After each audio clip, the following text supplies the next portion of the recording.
You honestly couldn't make this up if you tried. Here is Owen Jones, live on air, trying to convince you that holding traitors and terrorists accountable is actually, wait for it, racist. It is the ultimate gaslight. Just watch him try to twist basic national security into a sob story about victimhood.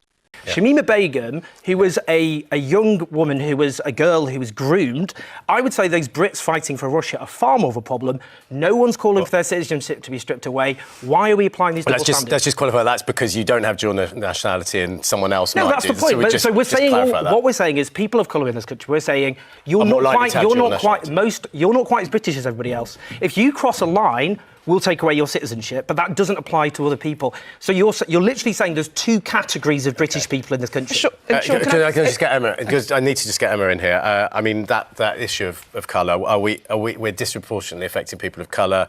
What the points that Owen makes and Shabna makes, they're right, aren't they? Well, no, but the reason for that is because white people are a global minority. And so, of course, people with dual citizenship are more likely to be people from other races. However, in the case of Jihadi Jack, he was a Canadian citizen who was stripped, dual citizen, who was stripped of his citizenship. So it's clearly nothing to do with race. It's to do with whether or not you have dual citizenship and whether or not you go and join a terrorist group. And now, one of the reasons why we're talking about this today is because of Alaa Abd al-Fattah.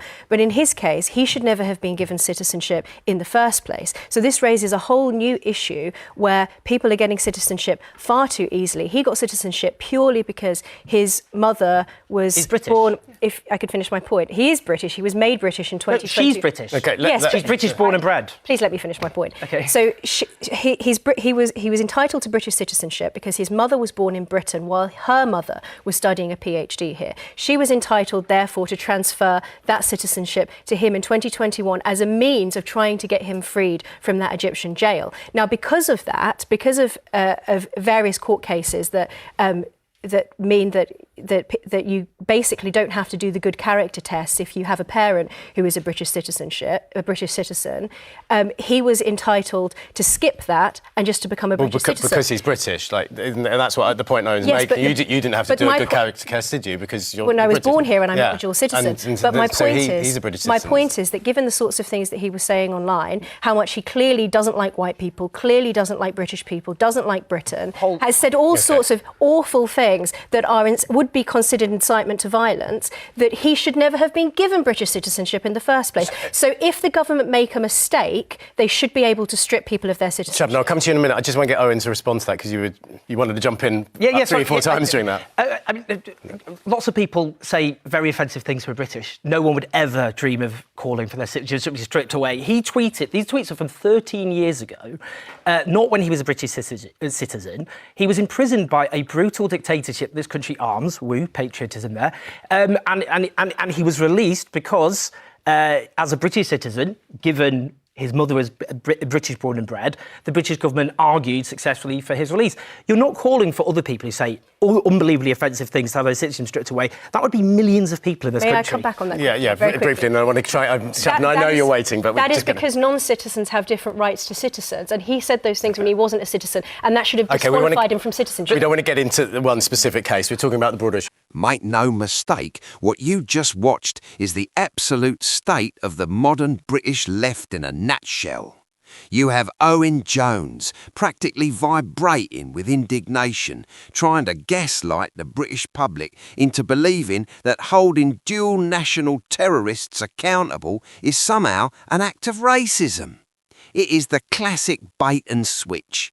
They take a clear-cut issue of national security and loyalty and they wrap it in identity politics to make you feel guilty for wanting to protect your own borders. Let's tear apart this two-tier citizenship lie that Jones is peddling.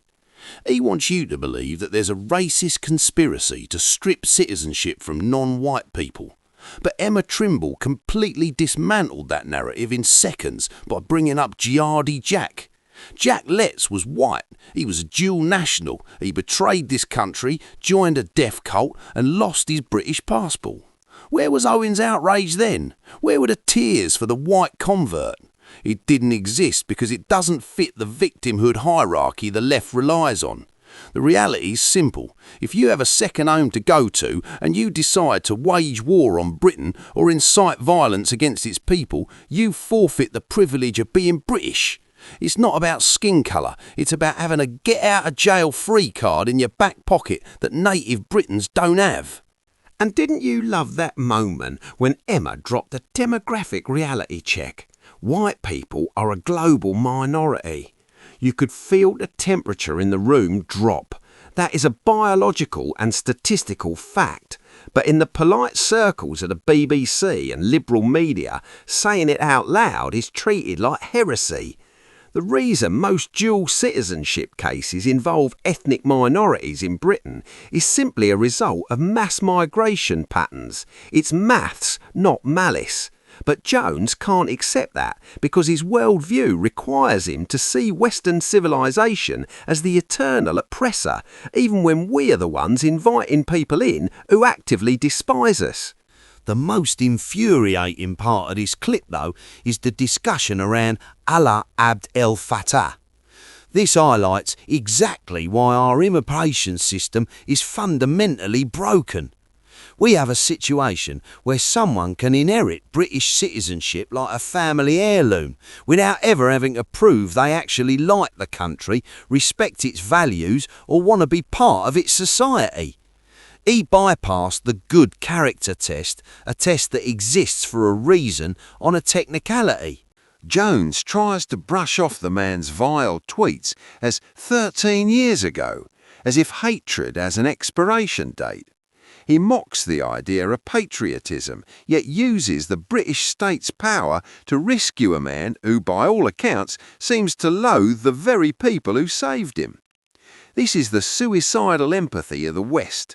We are handing out passports to people who view them merely as travel documents or insurance policies, while they retain loyalties and hostilities that are completely alien to our way of life. Jones says we can't strip citizenship because millions of people say offensive things. That is a disingenuous deflection. We aren't talking about a bloke down at the pub making a bad joke. We are talking about incitement, about alignment with hostile ideologies, and about people who view Britain not as a home but as a host. If citizenship doesn't require a baseline of loyalty and good character, then it is worthless. It becomes nothing more than a bureaucratic stamp. The scary part isn't that Owen Jones thinks this way. We know he does. The scary part is that the system allowed someone who allegedly incites violence and hates the native population to become a citizen in the first place, no questions asked. We are importing our own enemies and then paying for the privilege. So here is the real question we need to ask ourselves. If citizenship is just a piece of paper that can be handed to anyone, regardless of whether they actually love and support this country, does being British actually mean anything anymore?